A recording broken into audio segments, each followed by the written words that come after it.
Nem tudom, hanyadjára próbálom fölvenni, de ez a videó alá most semmi hashtaget nem fogok kitenni, ezt közvetlen beküldöm, és akkor látni fogja, aki látni fogja, akinek látnia kell, mert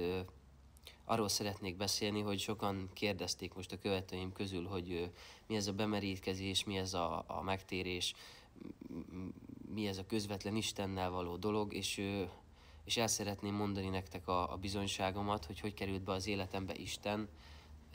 miken mentem keresztül, ha mondhatom ezt, így 19 évesen, és szeretném majd átadni azokat a dolgokat, amiket én eddig tapasztaltam és tanultam tőle, mert rájöttem, hogy tényleg ő az út, és ő az igazság, és ő az élet, és azt szeretném csak megosztani veletek, hogy nagyon sokan, akik ismernek, azok tudják, hogy nagyon régóta volt bennem egy teljes üresség, ami kihatott az egész életemre, kihatott a kapcsolataimra, az anyagi helyzetemre, mindenre kihatott az egész életemben, és ez az űr, ez a szeretetnek a hiánya volt, mert mindig csak adtam azt a szeretetet, amit a Jóisten belém rakott, de nem kaptam vissza, és már akkor úgy voltam vele, és ez a szeretet, ez annyira kiment belőlem, hogy utána ott volt ez az üresség, az a semmilyen érzés, az a betöltetlen űr, amire mindenki vágyik, hogy valamivel betöltse ezt az űrt, és én ott abba az űrbe elkezdtem belemenekülni a kábítószerbe, és ezt sokan tudják,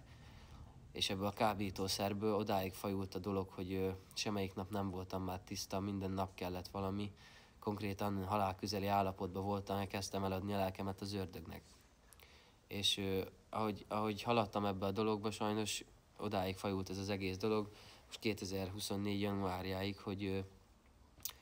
majdnem lecsuktak, börtönbe kerültem, ennyi idősen. 12 évet kaptam volna, és ott jöttem rá arra, hogy itt valami nagyon változtatnom kell, és ez a dolog ez nem mehet így tovább. Belenéztem a tükörbe, és undorodtam egyszerűen magamtól, undorodtam ettől az egész dologtól, és rájöttem arra, hogy ezt be kell fejezem, és ahogy én ezt befejeztem, ott már elkezdtem imádkozni, pedig azt se tudtam még ki Isten, és Isten rávezetett, így végül tudom, hogy Isten volt, Isten rávezetett engem a megbocsájtásra, és elkezdtem megbocsájtani az embereknek, elkezdtem megbocsájtani magamnak, és ahogy jöttek ezek a felismerések bennem, megmentett Isten utána a bulizásoktól, megmentett az alkoholtól, mert utána próbáltam még belemenekülni ezután pár dologba,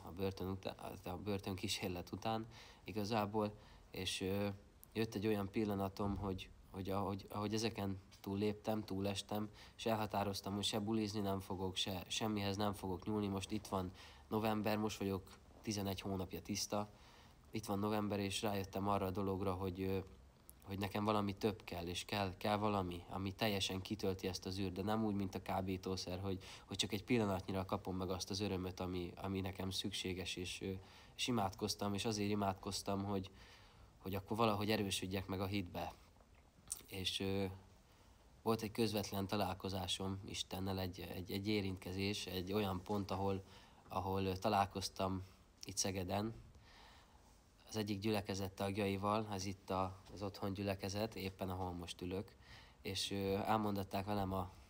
velem a megtérő imát, és abban a pillanatban éreztem azt, hogy megváltozott teljesen valami, hogy valami leesett a mellkasomról, valami teher a lelkemből teljesen lezuhant, és ott kezdtem el rájönni arra, hogy igen, Istenbe lesz az a szeretet, Istenbe lesz az a szükség, ami nekem kell folyamatosan, az a békesség, az a nyugalom, az a szeretet, az ott van Istennél. És kitérve, hogy láttátok a bemerítkezős videót, meg ezeket a videókat, hogy miért szól Istenről, mert úgy érzem, hogy már nincsen több olyan dolog az életemben, amire szükségem lenne, mert Isten velem van, és ha Isten velem van, akkor ki lenne ellenem.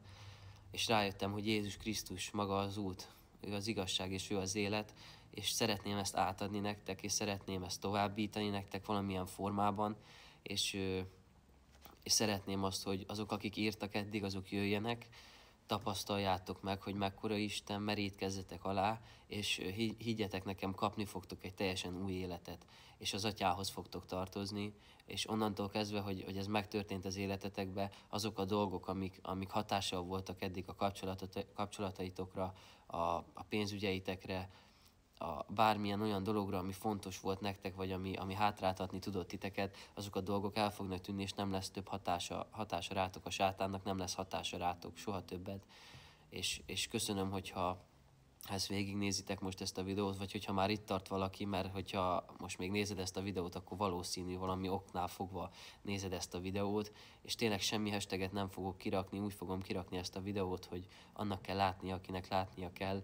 és szeretnék a továbbiakban ilyen tartalmakat megosztani, szeretném átadni nektek azt, amit én tudok, és azoktól az emberektől, akiktől én tanulok, és gyertek ide Szegedre, akik szegediek, gyertek el, testvéreim, és higgyétek el, hogy megkapjátok azt az életet, amire vágytok, és ez az űr az annyira ki fog töltődni, hogy Isten jelenlétén kívül máshol nem is fogtok vágyni. És köszönöm szépen, hogyha megnéztétek ezt a videót, és jövök majd még. Sziasztok!